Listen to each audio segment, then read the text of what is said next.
वदतो विभारती विभूतेऽस्ति चिकितो पुनीतो शिवाय धात्रे शुभकाय विष्णवे जिनाय तस्मै सकलात्मने नमः। जल देवादिदेव जरासी महावीर भगवान की, श्यामनाथ भगवान की, कमलेश्वर बाहुबली भगवान की, दत्तवर्ती भगवान की, सारे निहारी कृपा की को रहे केवल कल्पना में केवल कवींद्र बन जाए हम वीररस भूषण सिरंगित बराबरी की हो ये भरी प्रतिभा का रूप देख जाए हम सूर्य सीसा रस रस लोचना में सिद्ध रस तुलसी सीसा उच्चरितावली सुनाए हम बीना पानी बीना बिना जंग का रे तो अंजीर पत्ता का कविता की गहराइयां चलो दासांगे निर्वाणी माता की जय। कुंकुनाचार्य भगवान की अकौनाचार्य विष्णु कुमार आदि भगवान की इसी सदी के ब्रह्माचार्य बोलती है तुलसी संसार जी महाराज चक्री पट्टाधी सच्चा श्रवण गुरु जी धर्म सागर जी महाराज शिक्षा ज्ञान श्रवणी आचार्य कक्षी सागर जी महाराज कम नौकरम राज की जय। जय सागर जी महाराज की समस्त मुनि संघ की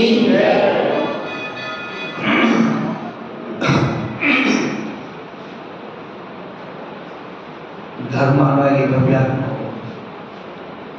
भारतीय संस्कृति पर्व त्योहार उत्सव की संस्कृति है। पर्व त्योहार और उत्सव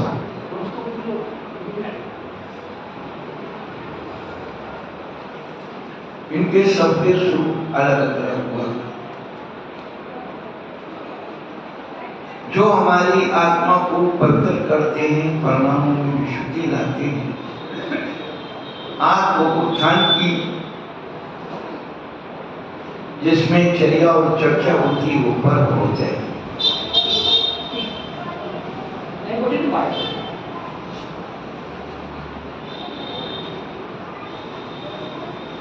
त्योहार जो हमें कुछ ऐसी घटनाओं को याद दिलाते हैं वो त्योहार बन जाते हैं।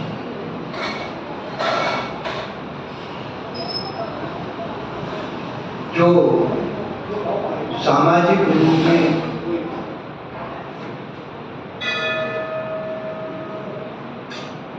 प्रचलित हो जाते हैं, समूह रूप में प्रचलित हो जाते हैं तो त्योहार हो जाते हैं। और उत्सव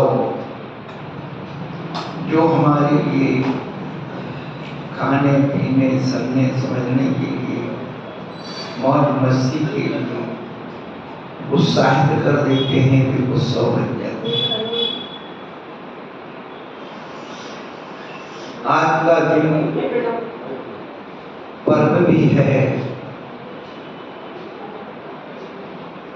त्योहार भी है और उत्सव भी है। भारतीय संस्कृति में 4 पुरुषार्थों की चर्चा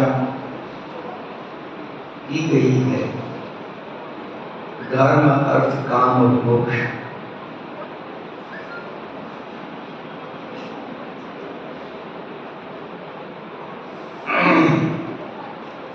धर्म के संबंध से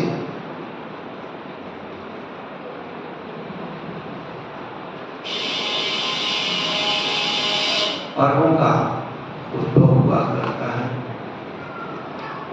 कल से 16 कालीन पर्व लग जाएंगे। भाद्रपद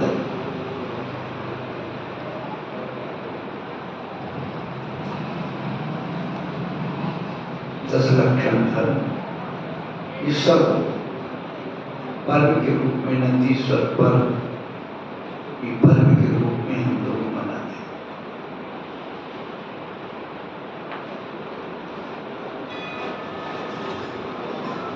राष्ट्रीय पर्व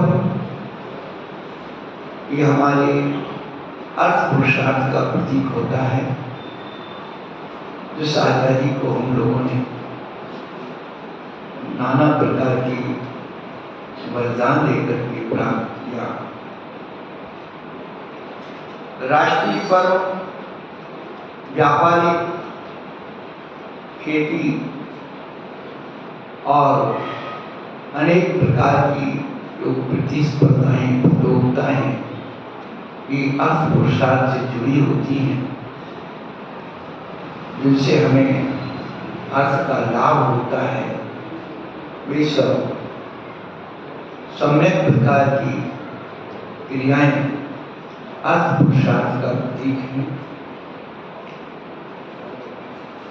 काम पुरुषार्थ में शादी, विवाह शादी विवाह और बच्चों के जन्मोत्सव,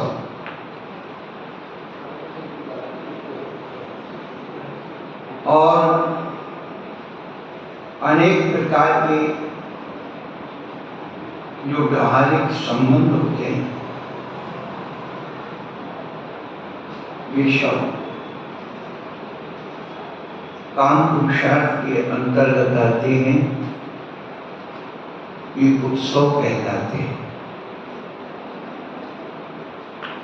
आज और मोक्ष पुरुषार्थ, मोक्ष कल्याणक श्रेयांश भगवान का मोक्ष कल्याणक है, और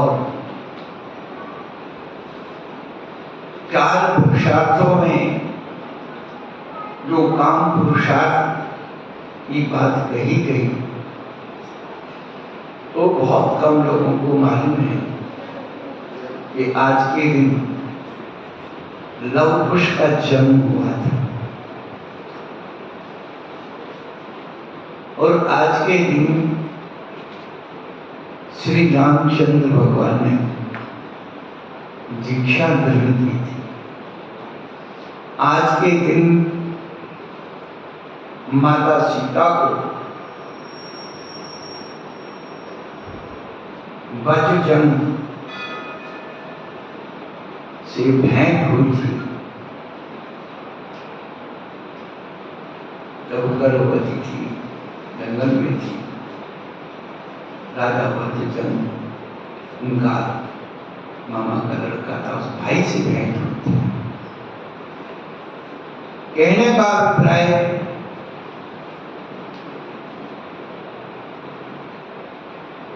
पर्व त्योहारों का तो संगम है,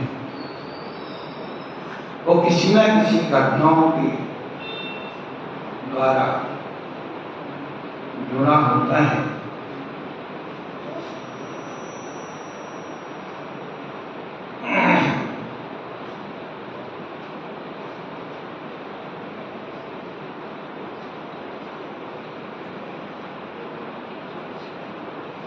इतिहास की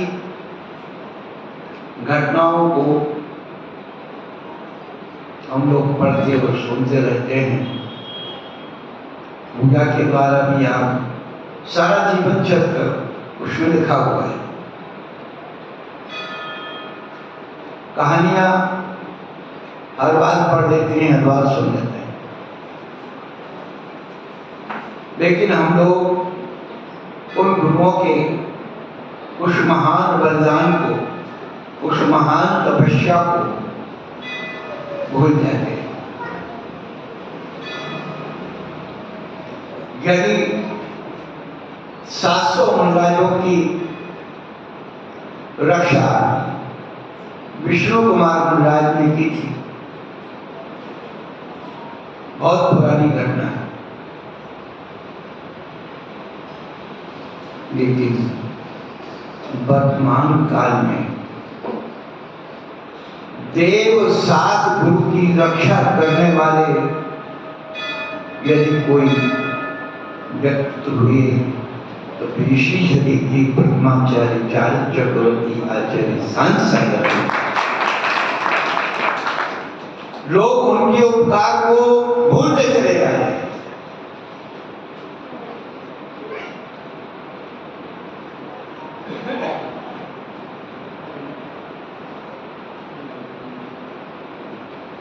एक दिन दो दिन भोजन ना मिले, एक दो दिन अन्य की वस्तु खाने को ना मिले, आंखें कैसी सुकड़ जाती, चेहरा उतर जाता है। जिस व्यक्ति ने 1107 दिन अन्न का त्याग रखा, केवल इस बात से धन की रक्षा के लिए, जनानों की रक्षा के लिए, इनकी सुरक्षा के लिए।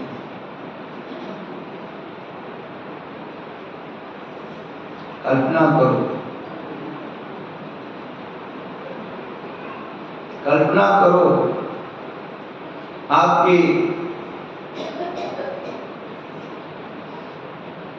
घर में बहुत सारे चोर चक्के लोग घुस आए, आप सबको बंदी बना ले, मारे पीटे,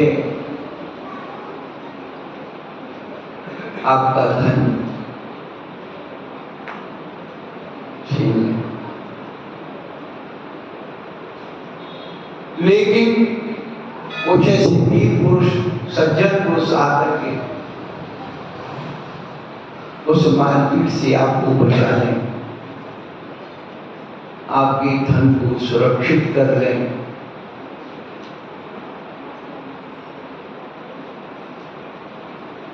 तो क्या आप उन सज्जन पुरुषों का उपकार भूल जाएंगे?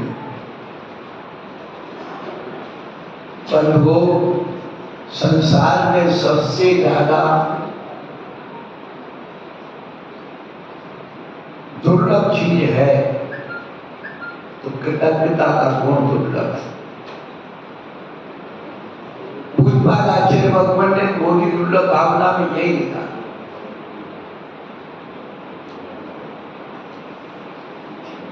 कि स्थावर जीव से कृष्ण होने में कितनी दुर्लभता है। तो उन्होंने ये कहा, स्थावर से कृष्ण होने में इतनी दुर्लभता है जितनी मनुष्य के अंदर कृतज्ञता का गुण सुरक्षित रहना दुर्लभ है। हम समाज, संस्कृति, परिवार का चिंतन करते हैं। आज कोई भी उपकारी के प्रति कृतज्ञ होना नहीं चाहता। ये समझते ही नहीं कि उसने हमारे जीवन में कुछ उपकार किया। वो तो ये सोचता है कि कर दिया तो कौन सा एहसान, उनका काम ही था करने, उनकी जिम्मेदारी थी करने। आप सब अनुभव करें,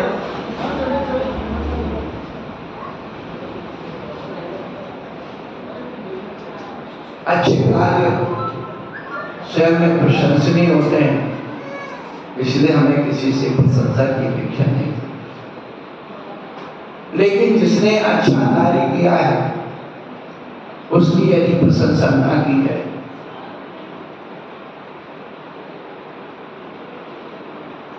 तो फिर कोई भी व्यक्ति अच्छा कार्य करने को राजी नहीं। जीवन का एक सूत्र है, चिंतन का सूत्र है। बुराई की बुराई सब करते हैं, बुराई की बुराई सब करते हैं, लेकिन अच्छाई का साथ कौन देता है? बंधु, बुराई की बुराई कर देना बहुत आसान है, लेकिन जो अच्छाई का साथ देता है उसी के जीवन में उपलब्धियां होती, उसी का नाम होता है। अच्छाई का साथ देने के लिए जीवन में संघर्ष करना होता है,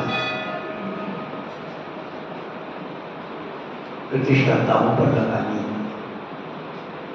बदनामी बोल लेना होती है। ऐसी साधारणता बात नहीं होती है अच्छाई का साथ। जीवन में बुरे लोगों की अच्छे बनने की बजाय, जीवन में बुरे लोगों के अच्छे बनने की बजाय क्या करो? हम लोग क्या करो? हम लोग बुरे लोगों के अच्छा बनना चाहिए, अच्छे लोगों को बुरा बनाना चाहिए। हम अच्छे लोगों के लिए, अच्छे कार्यों के लिए बुरे बन जाएं, श्रेयस है। बुरे कार्य के अच्छे बनने की बजाय हम अच्छे लोगों के लिए, अच्छे काम के लिए स्वयं बुरे बन जाएं। ये ऐतिहासिक घटनाएं इसी बात की सूचक होती हैं। विष्णु कुमार मुनिराज कौन थे?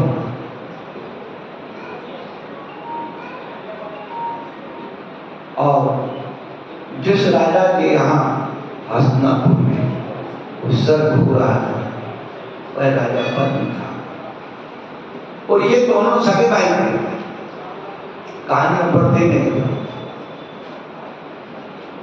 विष्णु कुमार और उनके पिता दोनों दीक्षित हो गए और राजा पद्म बुलाते, लेकिन वो कहानी तो सब पढ़ते रहते, परंतु जब विष्णु कुमार मुनिराज वो ऋद्धि उत्पन्न हो गई और ऋद्धि का उन्होंने प्रयोग किया और 700 मंडल की उस ऋद्धि के माध्यम से रक्षा। लोग समझते हैं कि साधु को केवल समता में रहना चाहिए।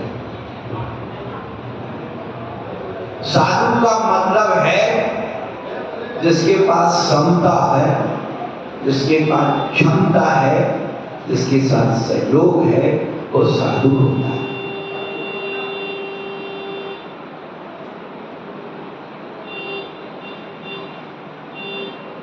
आज का पर्व समता का पर्व है। 700 मुनिराज समता में बैठे। आज का पर्व क्षमता का पर्व है। मुनिराज अपनी क्षमता भी दिखाते, जो अहंकारी, उद्दंडी, धर्म को मलिन करने वाले लोग होते हैं, उनके लिए क्षमता भी दिखाते। रावण ने अहंकार में आकर के कैलाश पर्वत को बदलना चाहा तो मुनिराज ने एक अंगूठा दबा दिया। रावण, तेरी शक्ति क्या है, तो हमारे किराने को तोड़ना। विष्णु कुमार मुनिराज ने उन अज्ञानी मिथ्या दृष्टि जीवों को दिगंबर साधु की महिमा दिखलाई कि कम मत समझो।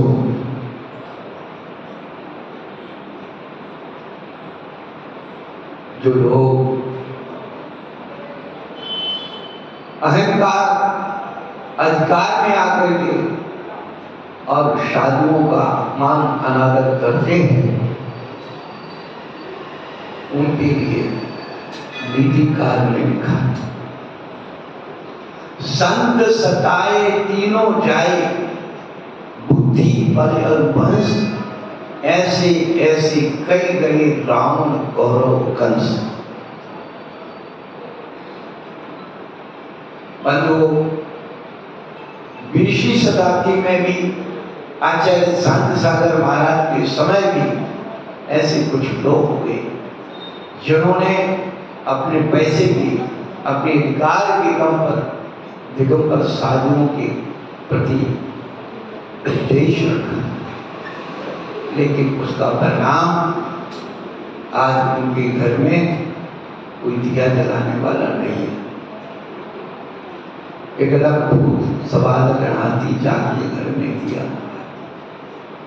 ये घटनाएं हमें सचेत और सावधान होने के लिए गई।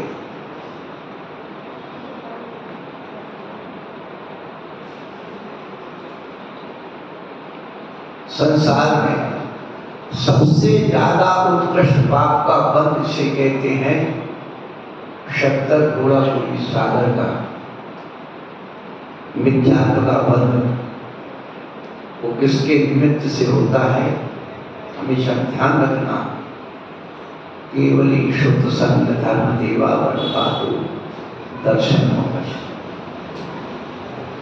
केवली भगवान भी दिगंबर रूप के धारी, उनकी वाणी शुद्ध है। आप उनकी वाणी का अनादर, उस शास्त्र का अनादर करते हो और उनके रूप के धारण करने वाले चतुर्विध संघ का अनादर करते हो। ये ध्यान रखना, 70 घोड़ा कोई सागर की सजा तैयार। सभी जानते हैं कि जब किससे बनता है, कि जब किससे बनता है, पानी से बनता है। कि जब किससे धुलता है, पानी से धुलता है।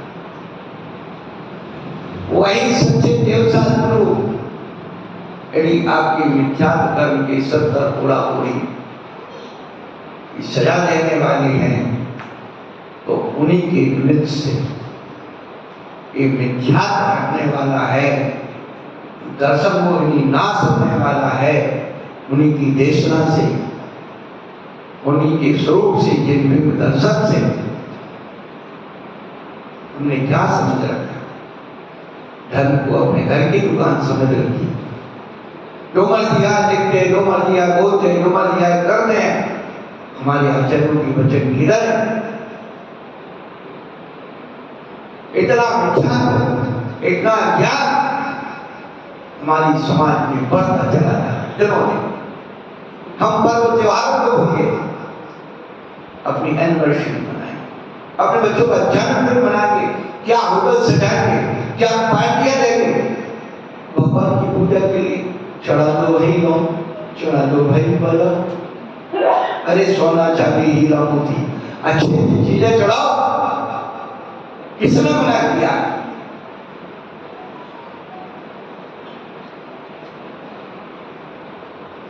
उनकी स्मृति, उनका गुणानुवाद, उनकी पूजा ही हमारे कर्मों को काटने वाली। चाहे सम्यक पर्याप्त शुद्धि, संयम और तीर्थंकर प्रवृत्ति, ये 3 चीज ऐसी विशिष्ट पुण्य की को बताता है जो जीवन भगवान के शरण में ही इसकी उपलब्धि होती। ऐसे जीवन गुरुओं का क्या,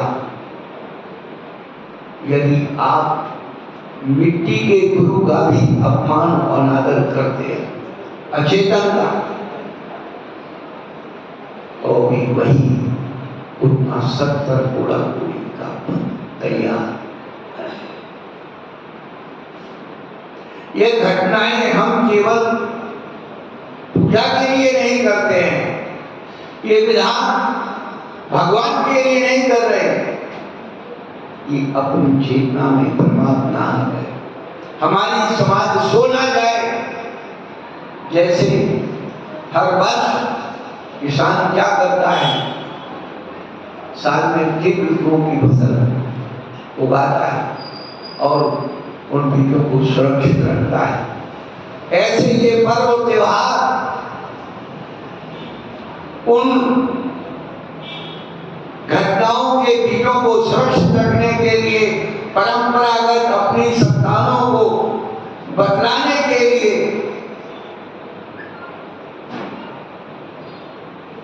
अभी 4 दिन बाद हमारा राष्ट्रीय पर्व आने वाला है।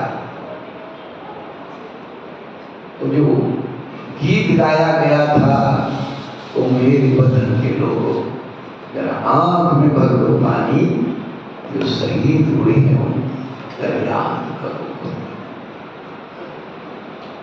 कि स्वतंत्रता को हमारे पूर्वजों ने कितना बलिदान दिया, उसको याद करते रहना। इसलिए 15 अगस्त मनाया जाता है। ये धर्म की सुरक्षा के लिए हमारे पूज्य गुरुओं ने कितना त्याग और बलिदान किया।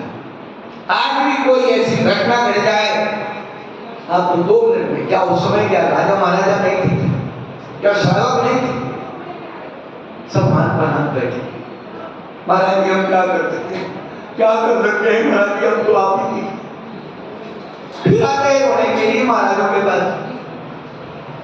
हमारे जीवन में कई घटनाएं घटी, सामाजिक, राजनीतिक, सब अजय कोई सहयोग देने वाला नहीं, महाराज जी आप ही कर सकते हैं और कोई नहीं उठा। हम ठेकेदार है क्या तुम्हारे? जब तुम्हें धर्म की अनुभूति नहीं है, जब तुम्हें धर्म की आस्था नहीं, ये धर्म हमारे गुरुओं ने हर तरह से सुरक्षित किया। सामाजिक, पारिवारिक, सामाजिक, राजनीतिक और धार्मिक स्थितियों से सब तरह से सुरक्षित रखने की समय लगे और भी विकटताओं आने वाला है। आप अपने परिवारों को सुरक्षित रखिए। बार बार कहते रोटी और बेटी की सुरक्षा की, रोटी और बेटी सुरक्षित है तो आपकी ये पर्व त्योहार सुरक्षित है। आज जिसके घर में बेटी नहीं है, जिसके घर में रक्षाबंधन है,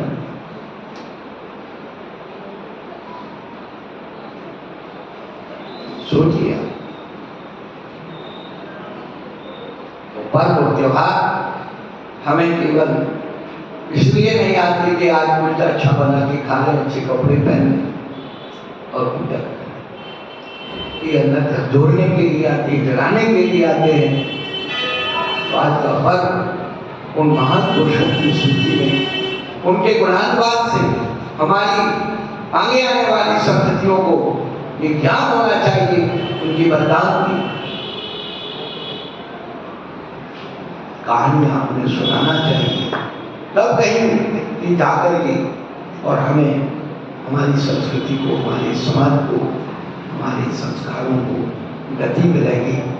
इसी मंगल कामना के साथ जय हो अकम्पनाचार्य विष्णु महाराज की समस्त महाराजों की, विशेष के ब्रह्मचार्य के पद की आचार्य महाराज की, भट्टाधीश आचार्य गुरु धर्म सागर महाराज, जय परम पूज्य मुनि श्री अमित सागर जी महाराज की।